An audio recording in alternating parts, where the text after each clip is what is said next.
great to see you all. It is a real pleasure to welcome you all to Gillingham this morning, to a town which for the first time in at least 50 years is now run by a Labour council.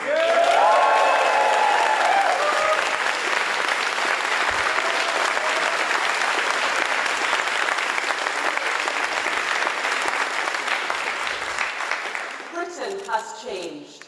Labour has changed. And the challenge ahead, not just in Gillingham, but across our country, is for Labour to change Britain. So where could be a better place for Keir to set out the fifth, the last, but by no means the least, of Labour's missions? The missions we will take from opposition into government, that will define our time in power and by which we expect to be judged. Because to believe as we do, that government can be a force for good, a power not just for administration, but for transformation, is today distinctively Labour. Only Labour has a vision of how government can empower us, both as individuals and as society. Only Labour understands that the purpose of government is to extend freedoms, to extend opportunities for each of us and for all of us. Only Labour is clear that the missions of government are about the quality of life, not for some people, but for everyone. And that determination, that drive to use government for good, that is clear from the missions we have already announced. The highest sustained growth in the G7, making everyone, not just a few, better off. Making Britain a clean energy superpower, delivering a net zero future for our country and our planet, for our children and theirs. Building an NHS fit for the future, where everyone lives well for longer. Making Britain's streets safe, raising confidence in our police and justice systems to their highest level. These are Labour's priorities. A safe, prosperous, healthy, green future. Not for some of us, but for all of us. These priorities are very far from what the current government puts first. You don't have to listen to their speeches to know that. You just have to live here. Now, there is no greater mission, no more important mission, no mission more clearly Labour than the mission we are here to talk about today. To ensure that opportunity is for everyone, that background is no barrier to getting on, that every child has the best start in life.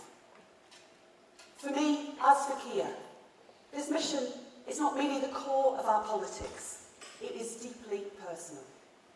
Because I grew up in a town very much like Gillingham, a shipbuilding town where yards closed and employment vanished. A time when jobs were scarce, money was short and poverty all too common. But for me in Washington, up in the northeast, in the midst of all of that, I was lucky. I was lucky because I had a family rich in love, and a school which saw the value and worth in each and every one of us, that set high standards and that saw no reason why we should not meet them. I had an education which prepared me not just to face the future, but to shape it. I got the chances to succeed. Too many of the young people around me did not. And I'm here today in front of all of you introducing Keir because of that luck. But it goes to the heart of my politics, to everything I hold true, that life should not come down to luck, that education must be about opportunity, and that opportunity must be for each of us and for all of us.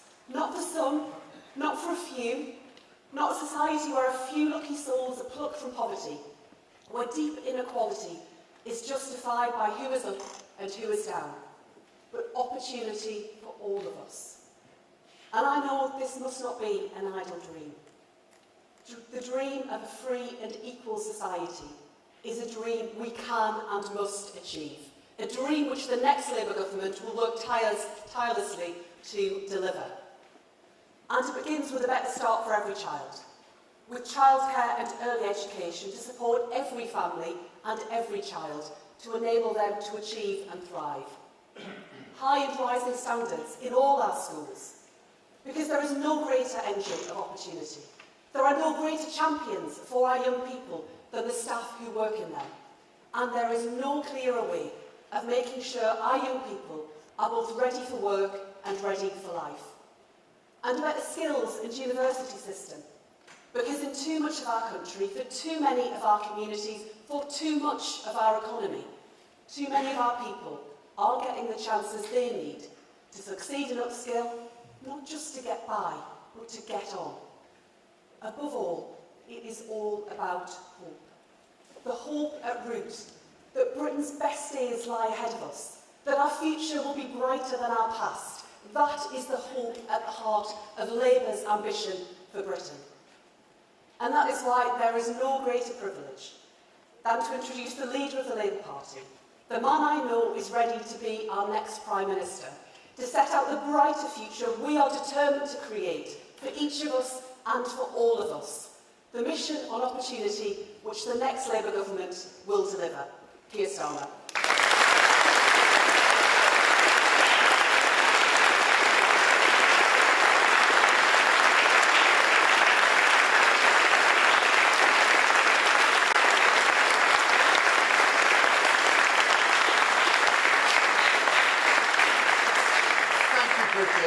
Thank you for those words. Thank you for everything that you've done on this mission, which is so important to you personally. Thank you.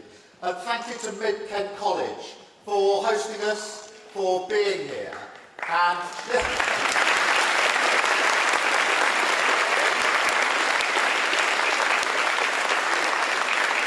fantastic to be able to launch a mission which so many of you have devoted your lives to. So thank you very much for that. Now, one of the things I learned from my teachers is that persuasive argument depends on clear objectives. So let me say that this speech should demonstrate two things. One, that Labour has a plan to tear down the barriers to opportunity that hold this country and its people back. Two, that I see this mission as our core purpose and my personal cause. To fight at every stage for every child the pernicious idea that background equals destiny. That your circumstances, who you are, where you come from, who you know, might shape your life more than your talent, your effort, and your enterprise.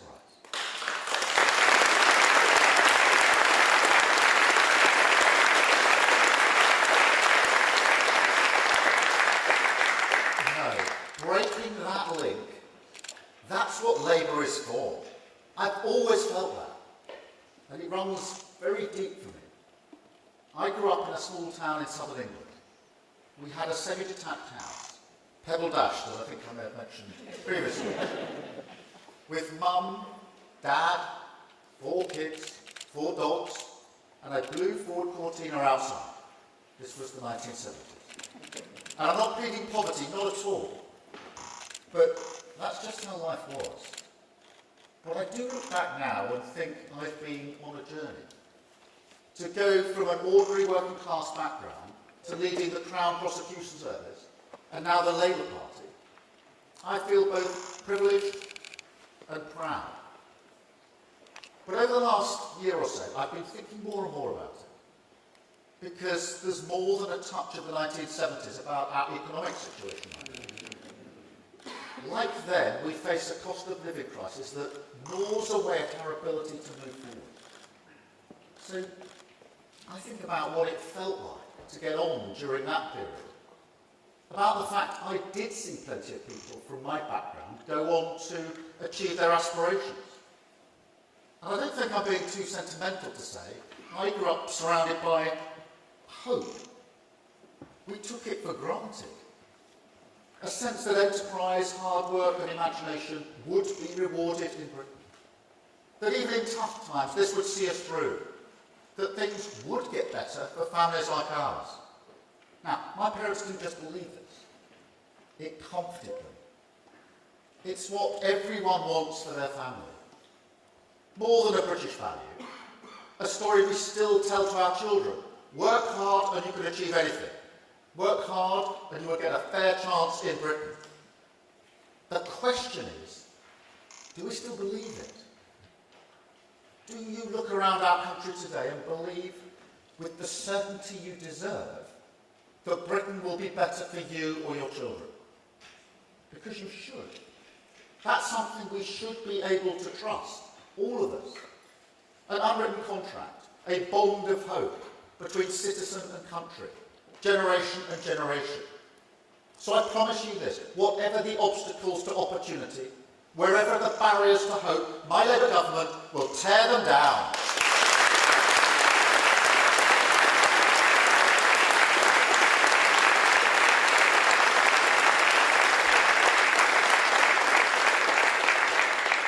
And as with all our missions, we'll do so spurred on by clear and measurable goals. That we will change Britain, break the link between where you start in life and where you end up, and we can measure that. The earnings of our children should not be determined by those of their parents.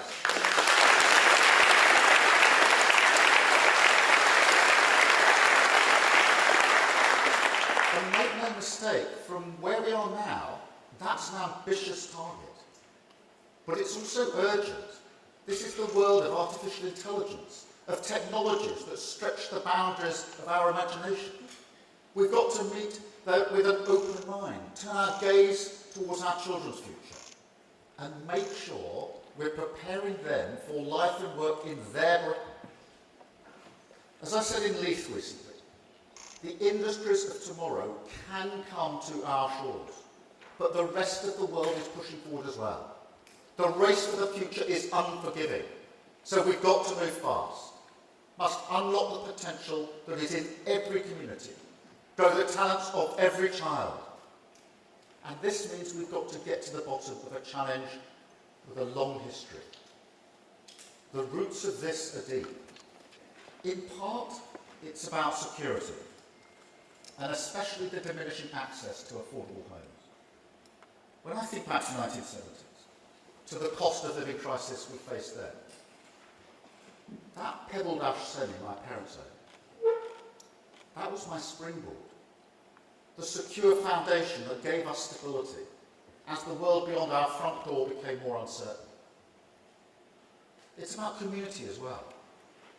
For a long time now, too many people have had to leave theirs to find success, had to get out to get on.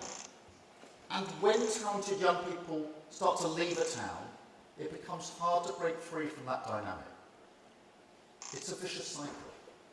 It leads to communities, far too many in this country, where the only jobs on offer are low paid and insecure.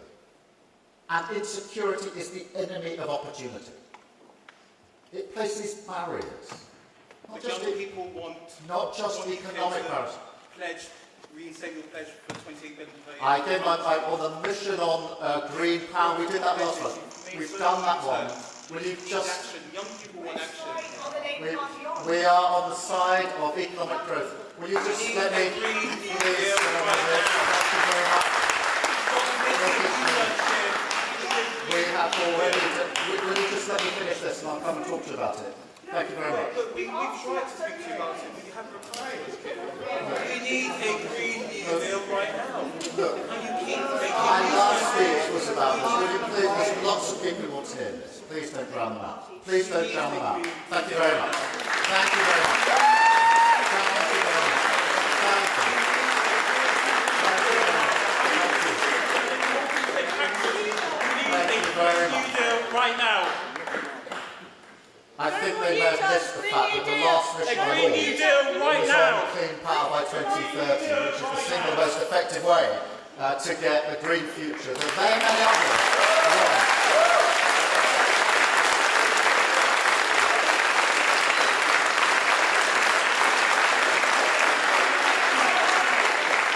Let me continue about insecurity because it places barriers. Not just economic barriers, subtle barriers in the minds of working people. Chips away at the stability of family life, the reservoirs of confidence that people from less privileged backgrounds need to get on. I'm sorry to say it, but that's what the cost of living crisis is doing right now. What the Tory mortgage bombshell is doing. What the total collapse of house building is doing.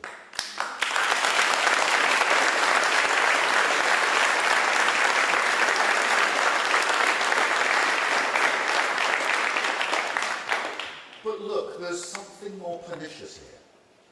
A pervasive idea a barrier in our collective mind that narrows our ambitions for working class children and says, sometimes with subtlety, sometimes to your face, this isn't for you. Some people call it the class ceiling, and that's a good name for it. Yes, economic insecurity, structural and racial injustice are part of it, of course they are. But it's also about a fundamental lack of respect, a snobbery that too often extends into adulthood, raising its ugly head when it comes to inequalities at work, in pay, promotions, opportunities. Take my dad. He was a toolmaker and a good one, highly skilled, proud of his work. But back in the 1980s, the Tories made it quite clear that people like him were not valued, that actually they didn't see the point of our country making things, that his skills were not part of their future. This hurt him. Whenever anyone asked that old question, what do you do for a living? I could see him visibly pull away. He felt looked down on, disrespected. It chipped away at his esteem. Now, I'm not going to pretend the Thatcher government invented this kind of snobbery. In truth, it's always been there. But what happened back then is that our economy fundamentally changed.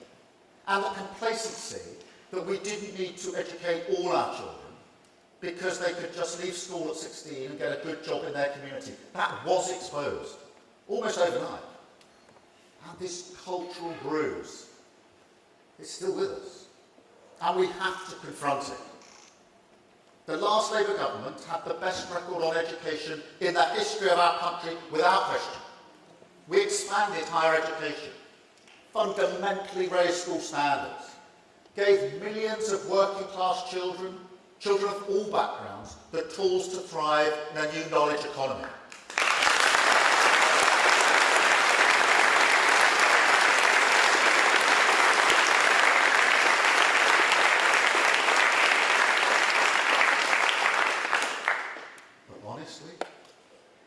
Didn't tackle this, didn't eradicate the snobbery that looks down on vocational education, didn't drain the well of disrespect that creates, and that cost us, because when economic success began to cluster in fewer communities, when the penalty of not going to university became more severe, that left us without a response, chasing the future, unable to prepare all our children for work and life in their Britain.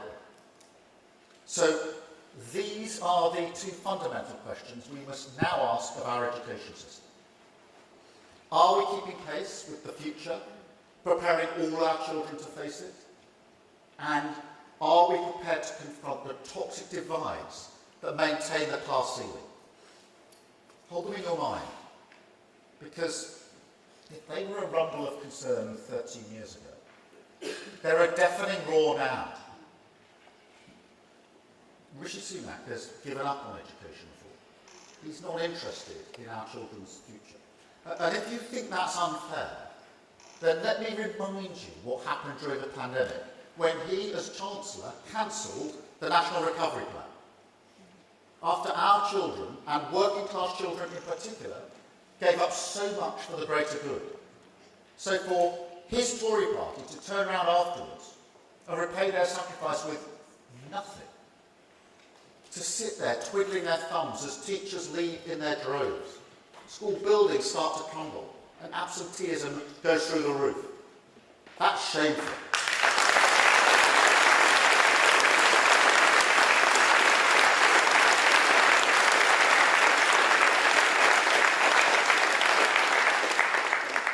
And this is what the Tories don't get.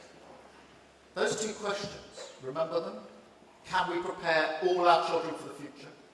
Will we confront the divides that maintain the class ceiling? They're one and the same. I'm serious, the sheep and goats mentality that's always been there in English education, the academic for my kids, vocational for your kids, snobbery, has no place in modern society. No connection to the jobs of the future. No. For our children to succeed, they need to be grounded in both, need knowledge and skills, practical problem solving and academic rigour. curiosity and a love of learning, that's always been critical. But now, as the future rushes towards us, we also need a greater emphasis on creativity, on resilience, on emotional intelligence, and the ability to adapt.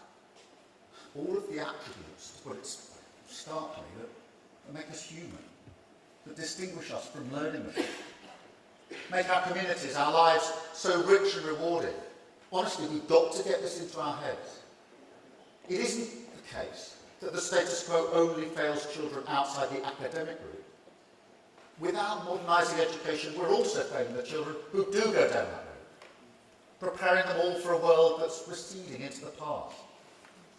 So, just as I will bulldoze through planning laws to reignite the dream of home ownership, just as I will take the tough decisions necessary to win the race for the jobs of the future, rebuild the secure foundation opportunity depends upon, the safer streets, the cheaper clean electricity, the NHS fit for the future, sustained growth in every community, so too will I introduce a curriculum fit for the digital age.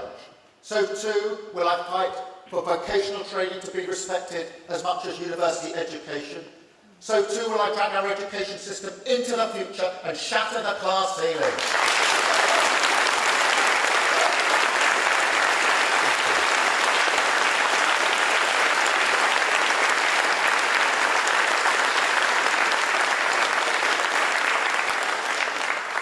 So let me set out 5 areas where a reformed education system could be the game changer. 5 barriers that, taken together, we must tear down to prepare our children for the future. Barrier 1, the insecurity that right now is destabilising family life. Education is part of our response, part of the strong foundation our children need to get on, most of all in the early years, which we all know from all the evidence are so crucial to lifelong flourishing. Let me tell you about Ossop. This is a constituent of mine from Camden. Ossop started attending Children's Centre when her son was 18 months old.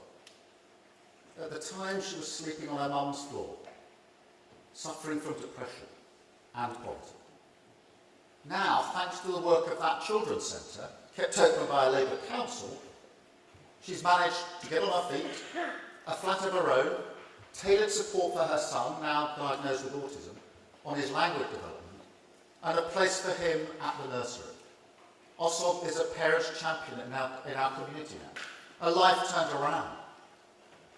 But now, after the wreckage of the past 13 years, her story is becoming rarer and rarer. Now, I won't mince my words, rebuilding these services is going to be difficult. But we can start that journey with a clear target, to boost child development with 500,000 more children hitting their early language targets by 2030.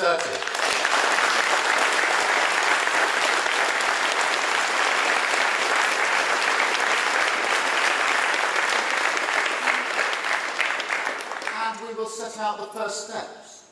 Thousands more health visitors in the community, expanding mental health access for new parents, and working with local authorities to boost capacity in our childcare system, raise standards in early education, stop the growing number of nurseries that right now are being forced to shut their doors for good.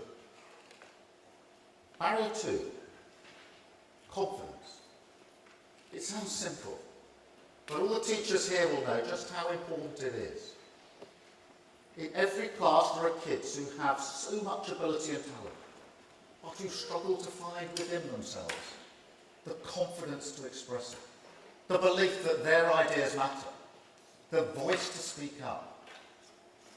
This is a subtle and significant layer of the class ceiling, don't doubt that. The inability to speak fluently is one of the biggest barriers to opportunity. And also it's a massive challenge left behind by the pandemic, particularly in early language development. Just think for a moment how sad that is. Watching those first playful steps towards expression, that has to be one of the greatest joys of parenting, of life even. But it must also be one of the greatest anxieties if your child is struggling. So let's take this on Let's raise the importance of speaking skills, oracy as some academics call it, because these skills are absolutely critical for our children's future success. First and foremost, of course, for academic attainment. Talking through your ideas before putting them on a page, that improves writing. Structured classroom discussion deepens thinking. But it's not just a skill for learning, it's also a skill for life. Not just for the workplace, also for working out who you are, for overcoming shyness or disaffection, anxiety or doubt, or even just for opening up more to our friends and family. We don't do enough of that as a society. I must put this anyway. But wouldn't that be something precious for our children to aim for? I think so. Confident speaking gives you a steely core, an inner belief to make your case in any environment, whether that's persuading your mum to buy some new trainers, a sceptical public to hear your argument, or even your daughter to let go of the iPhone. It's not foolproof, but we do need to nurture it early, in the early years in primary school. So today I can announce we will give every primary school new funding, paid for by removing tax breaks on private schools, that will let them invest in world-class early language intervention, help our children find their voice.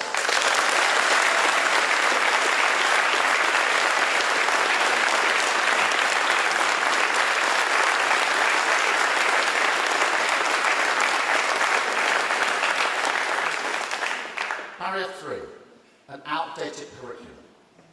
The mentality that cleaves to a comfort zone, a conservatism that refuses to re-examine whether what we teach our children should keep pace with the world outside. I say in no uncertain terms, it should. Because the race is on.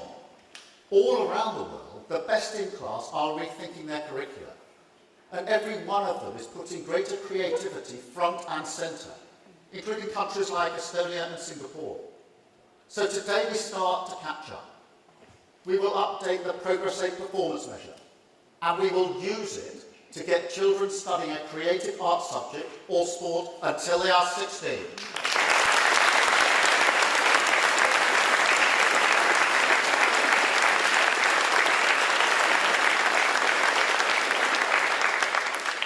But we will also go further.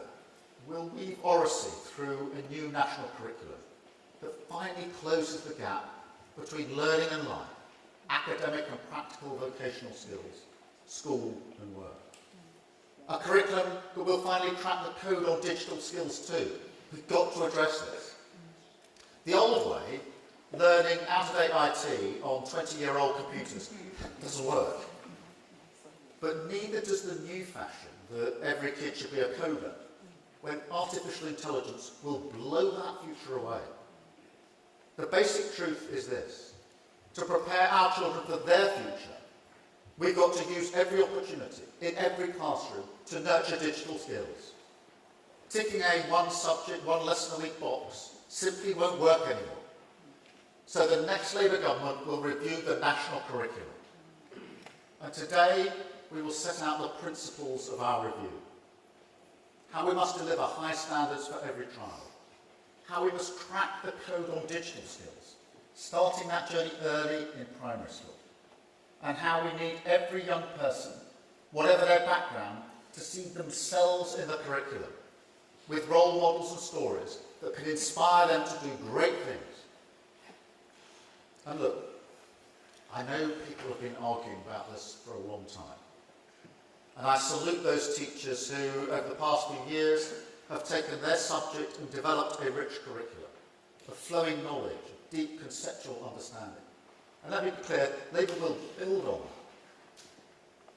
But this debate about the relative importance of knowledge and skills, people outside the education world are baffled by it. And they're right. Everyone with their feet on the ground in the real world knows you need both. And these old arguments, old practices, old divides, they're holding our children back. Most of all, on barrier 4, this country's attitude towards vocational education. Make no mistake, this is one of the deepest roots. And we can't rip it out by ourselves. This has to be a shared undertaking. It's not just businesses, colleges and parents, it's the whole of society. We've all been shaped by the class ceiling. We have to remove it. And there are steps we can take today. First, a practical goal that will drive us forward. To give more people than ever access to the best quality post-19 training.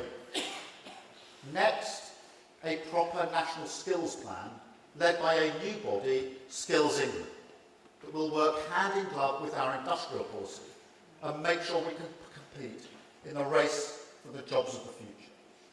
And finally, a new growth and skills levy that doubles down on apprenticeships, high quality apprenticeships, and that looks again at the full breadth of formal training available, identifies the best options and gives businesses greater flexibility to invest in.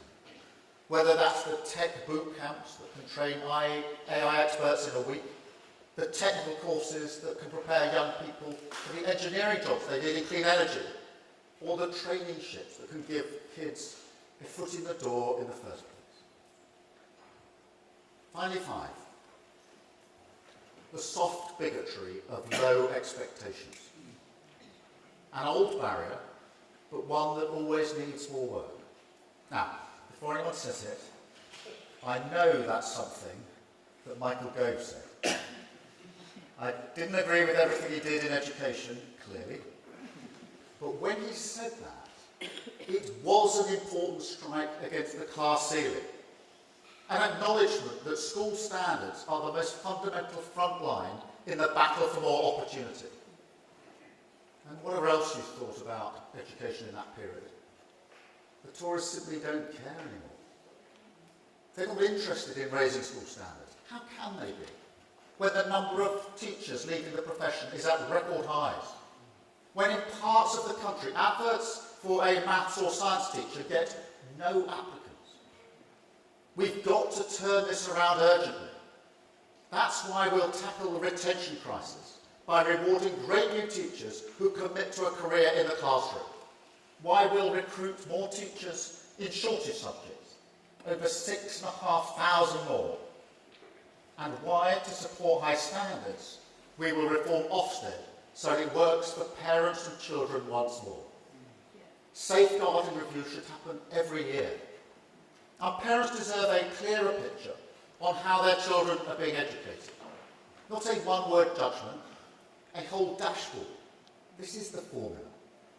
Effective accountability, high-quality teaching, a curriculum that prepares you for life and work. That's what Labour will deliver, high standards for all of our children.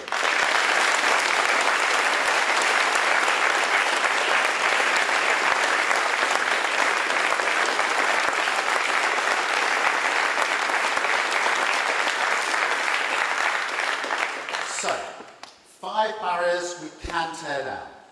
A new plan for a new future. The road to respect and shattering the class ceiling. You know, in Somerstown, in my constituency, one of the poorest areas in London, kids can look out of their window down at King's Cross and Granary Square and see out there a glittering world of opportunity. Construction everywhere, global technology firms, a whole new city being built just a mile away, but one that can feel so distant to them, almost another world. I want them to imagine themselves there, and for that to feel natural, whatever their race, whatever their background, to think they belong, that success belongs to them, that in this country your circumstances don't hold you back. You don't have to change who you are just to get on.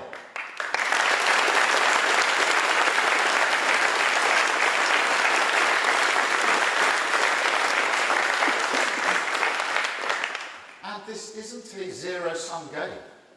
If we grow the talents of every person in this country, that benefits everyone. Think about it. The sharp elbows, the ladder pulling, the all-consuming fear of failure. It all springs from the same well as my dad's feeling of disrespect. a rational response perhaps to the rungs of opportunity moving further and further apart, but an inequality that exhausts people and this country and unravels the obligations we hold to each other. This is what my political project, my mission is about. Because if we do shatter the class ceiling, that's the prize. A nation, once again a community. A country where we share a stake in every child, not just our own. A Britain with its future back. United, moving forward, standing tall, that delivers security, backs aspiration, opportunity for all, and truly believes, that the future will be better for its children. Thank you very much.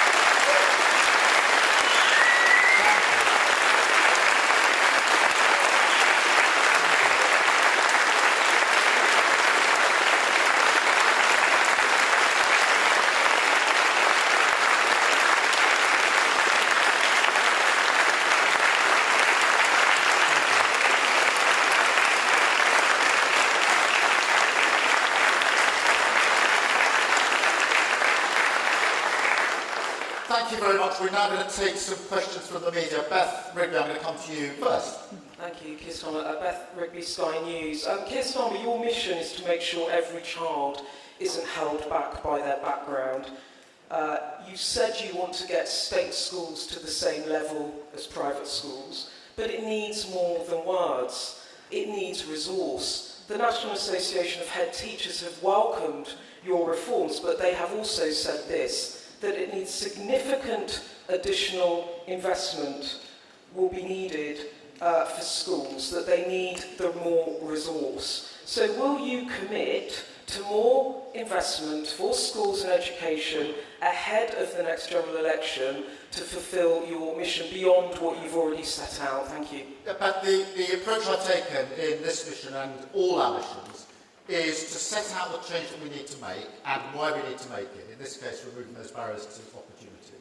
And where that involves money, as this mission does, to explain how much and where it's going to come from. And obviously that getting rid of the tax breaks for private schools, the VAT, does yield over £1 billion, and that we will use for the jobs and for the initiatives we set out, including recruiting 6,500 new teachers, including the retention payment for existing teachers, and to create the framework in which they're better respected. So that's the approach we've taken. On the broader question of funding, what I would say is, look, a Labour government always takes education seriously. It is now possible to compare these 13 years with the 13 years under a Labour government. You can see the difference, the emphasis on education and the quality of education. That's why I said what I did about the last Labour government. Obviously, as we get closer to an election, we will send out in even greater detail our funding. We can't hide from the fact we're going to inherit a really damaged economy after 13 years of failure. Can't hide the fact that we're going to inherit failed public services that are on their knees or on their face after 13 years of neglect, and we have to take hard decisions. But we will set that out as we go forward, and bear in mind and hold in your mind just what the last Labour government did on education. Thank you, Beth. Chris, can I come to you? Thank you, Chris Weiss at BBC News. Tomorrow's going to see another day of disruption and miseducation for many, with plenty of teachers out on strike. Realistically, why should we believe you'd be any better placed to sort this out, given, as you acknowledge, the constraints you might inherit economically? Because if I was Prime Minister, I had the privilege to be Prime Minister, Bridget Phillipson was the Education Secretary of State, I would ask her and tell her and require her to get in negotiating every day of the week until it was resolved. The government is sitting around.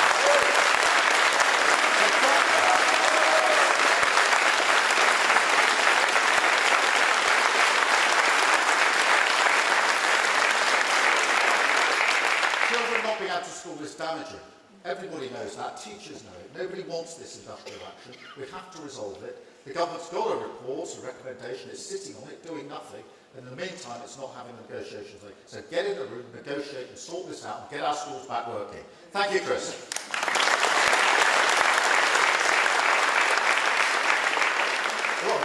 Robert Peston. Robert Peston, ITV. You mentioned in your speech school buildings that are crumbling, IT equipment that's obsolete, not fit for purpose. All the stats show public servants in schools, in hospitals and civil service have fallen massively behind the private sector since 2010. Now, one of your constant refrains is, there's no money, to coin a phrase. But I think what people would like to know is, if you win the next election, when would you hope that there will be money to invest seriously in public services? And secondly, one of your announcements today that doesn't require money is changing the national curriculum. A general election is 18 months away, possibly. Why not announce those changes before the election rather than delay them by saying you'll look at them if you win the election? Yeah, thank you, Robert. Look, we are going to inherit a very badly damaged economy. There's no doubt about that, and we have to make difficult decisions. In answer to your question, what are we going to do about it? We have to grow the economy, and that means growing the economy in every part of the country, not just in London and the South East, and raising living standards. And that was my mission number one about the fastest sustainable growth in the G7, because in a sense that underpins everything.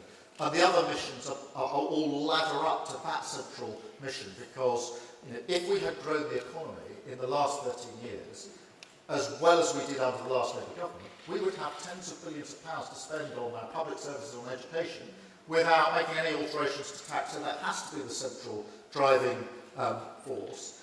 I have to say that not everything that we need to do is all about money. Some of the reforms are not about money, whether it's in education or in health, which I was speaking about the other week. And there are things that we can do now that we're setting out here. On the curriculum, look, what we want, we're determined to do this review, to change our curriculum. We need to do that in a thoughtful way, in a way that brings the country with it. This isn't the sort of thing that you should do for 2 or 3 years and then change back 2 or 3 years later. It's got to be part of a national debate, a consensus about where we go next. I think the case for change is compelling. I've set out the principles that we would want to underpin the review, but I do think it's best that that review is done in government, and we've got the ability to bring everybody together behind what will be a really important change in our education system. Thank you, Robert. I've got Peter Walker from The Guardian. Peter. Hi. Keir, study after study has shown that child poverty is a massive determinant of education and social outcomes for young people. When Labour came to power in 1997, that was the defining mission that they brought with them. We've now reached the end of your 5 missions, and poverty, in particular child poverty, has, as far as I noticed, not got much of a mention. Now, while I understand you can't set out any fiscal details until closer to the time, is it one of your defining missions, and if so, what are you going to do about it? Peter, firstly, let me acknowledge the role that poverty played, poverty and insecurity in this, and just as the last Labour government was laser focused on poverty, so will any incoming Labour government. Some of the issues I've set out in other missions are relevant to this. So, for example, what we're saying about housing, about affordable housing, security, etc., are very, very important to poverty. And the economic situation, the security of growing our economy, and the way we will grow it in every community so that living standards of every family go up, because in the end, that's the way to deal with poverty. But poverty is sort of the foundation, if you like, along with others, in which these missions, or getting rid of poverty, is the foundation on which these missions sit. So in each mission, there are strands on poverty, as in this mission. But the resolve to deal with poverty will be just as great in an incoming Labour government as it was in the last Labour government. Thank you, Peter. Lizzie from the Mirror. Hi, Keir. Lizzie Buchan from the Daily Mirror. The Labour government in Wales, Andy Burnham, Steve Khan, the teaching unions, and a recent poll showed 89% of Labour members support expanding free school meals to primary school children as a tool to boost attainment and ensure kids don't go hungry. Why won't you consider it? Lizzie, thank you. I mean, this is a healthy debate in the country and in the Labour Party, and obviously a number of councils, Andy Wales and mayors have committed to it. We've taken a different route, which is to go down the route of breakfast clubs and other structured support, rather than go down that route. Of course, we want to move forward, but we are constrained by the economics, and we are constrained also by this question of whether that is the best targeting of the resources that we've got. But we've gone down the route of breakfast clubs, but other councils in Wales have gone down a different route. And it's a debate we should welcome as an ongoing debate about what's the best way here to move forward. Thank you, Lizzie. I've got Harriet from the Daily Mail. Harriet Ryan with Daily Mail. You've spoken today about the cost of living pressures facing families across the country. Do you agree, as your candidate in Uxbridge says, that now is not the right time to expand ULEZ? Thank you very much for that. Danny Bills is our candidate in Uxbridge, very good candidate too. And he is rightly raising concern on behalf of what he hopes will be his constituents in relation to ULEZ, because we all understand the impact it has financially. I think it's important when we have this discussion to properly recognise the context. There is a legal requirement to deal with air pollution. So it's not just a political choice that is made in the abstract. It's got to be, and that's why the first ULEZ was introduced by a Tory mayor. So, for the purposes of the by-elections, it's being used as a party political tool. But actually, the legal framing of it is there in legislation, which nobody can escape. And the first to put a ULEZ scheme in place were actually a Tory administration. But Danny Bills is right to say what he said in sticking up for what he hopes to be his constituents. Thank you, Harriet. I've got Steph from the Daily Express. Thank you. Steph Farah from the Daily Express. There are concerns that gender-neutral toilets in schools increase the risk of girls being harmed. Do you believe schools must have single-sex toilets? And then, if I may, would secondary schools need to inform parents when a child questions their gender identity under a Labour government? Well, look, I think this should be subject to guidance, and we've been calling for guidance for a very, very long time. We called for the government to put guidance in place a year ago, more than a year ago, and they still haven't done so. So I urge them to get on with that guidance. We can then all look at it and debate it against what the guidance is. And, I say to the government yet again, bring that guidance forward, let us look at it, let us have a debate about it, and then, with a bit of luck, we can move forward in a way which puts protection and well-being of children at its heart and not political point scoring. Thank you very much.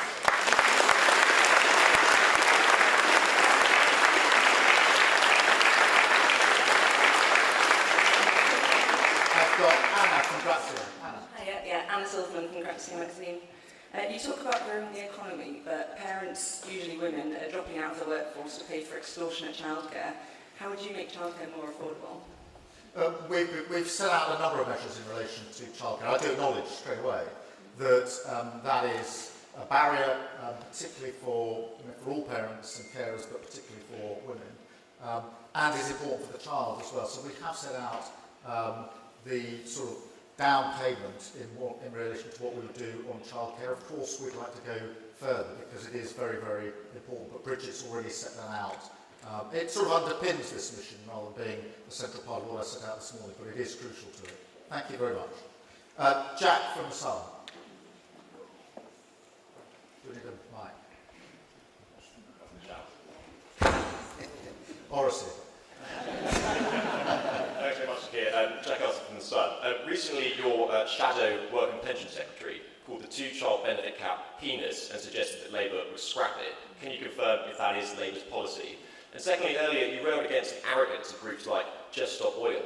But in Labour-run Wales, they say they are cooperating with such groups, and Extinction Rebellion are even boasting about writing Mark Dreyfus green policies. Do you think that's appropriate? Look, in relation to the benefit cap, obviously that isn't our policy, and if it changes, I'll let you know. On Just Stop Oil, I just think they need to just stop.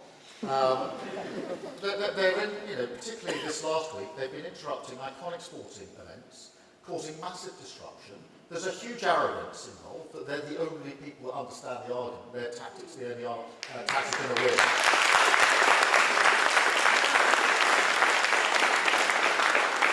And when I put what they're doing against what we set out in our mission about clean energy, about net zero, you can see the difference between, protest and power. The gluing yourself, interrupting, interfering with other people's lives in this arrogant way, compared with the actual change we can bring about, which is, with a Labour government, absolutely committed to clean power by 2030. Thank you very much. I've got Dominic from the Telegraph. Thanks, Sir Keir. Dominic Penner here on the Telegraph. In January, Labour pledged to put the money from scrapping charitable status for private schools. You pledged that you'd spend that on 6,500 new staff. Today, you're spending it on various other bits in schools. Earlier this week, you said you would spend it on sort of golden hellos to teachers, to 2,500 per teacher. Are you just spending the same money 3 times?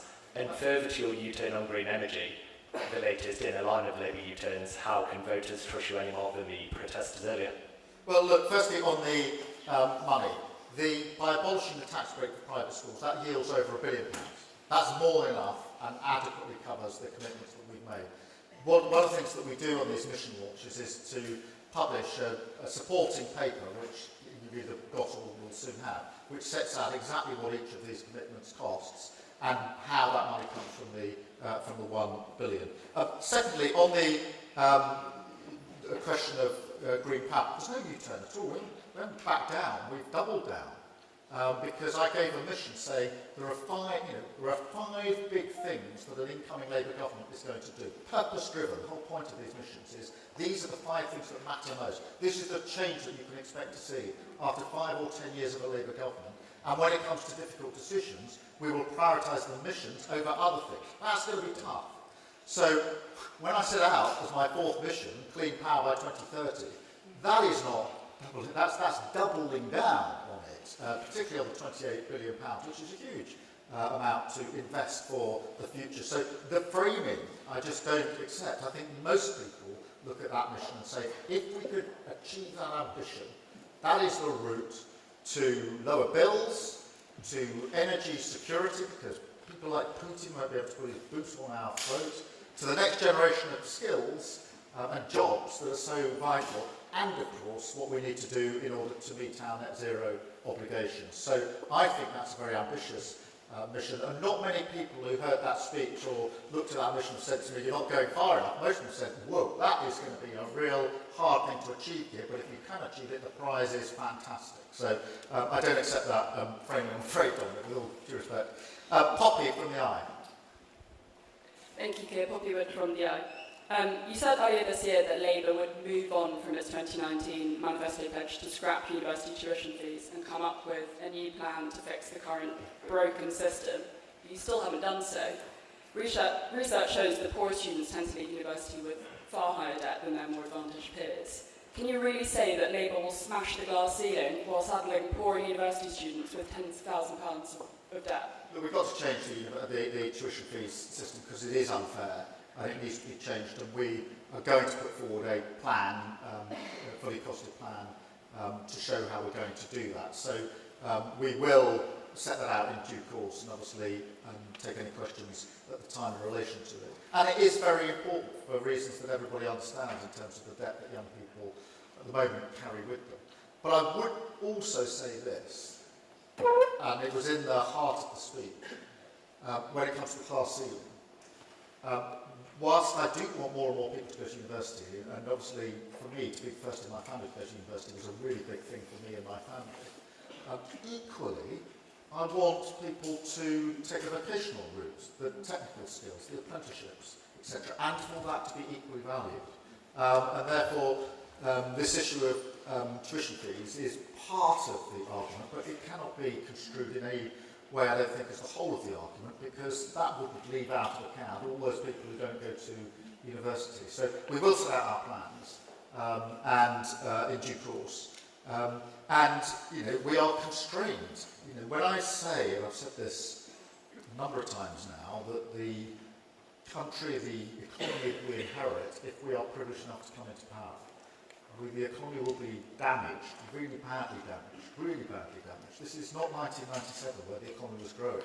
This is a really badly damaged economy after 13 years of very little growth, exacerbated by that kamikaze budget, with public services not on their knees but on their face. That means that we will have to take difficult decisions, and that we may not be able to do all the things that an incoming Labour government would want to do as quickly as we would like to do, because that is what we inherit. But what I'm setting out is the base on which we will take our country forward, and the change that people can expect to see after 5 years. And the idea of mission is this sense of driving purpose, so we don't get knocked off course, so we can measure against it, and so that we can take priorities and decisions about priorities in a consistent and coherent way. And frankly, if we'd had anything like the strategy and certainty that I'm setting out now in the last 13 years, we wouldn't be in the utter mess that we're in. And we're going round and round in circles, chopping and changing, complete failure. With 5 prime ministers, 4 chancellors in the last year, this may be politically amusing. For the future security of the country, it's a disaster. And the sooner we can get rid of it, the better.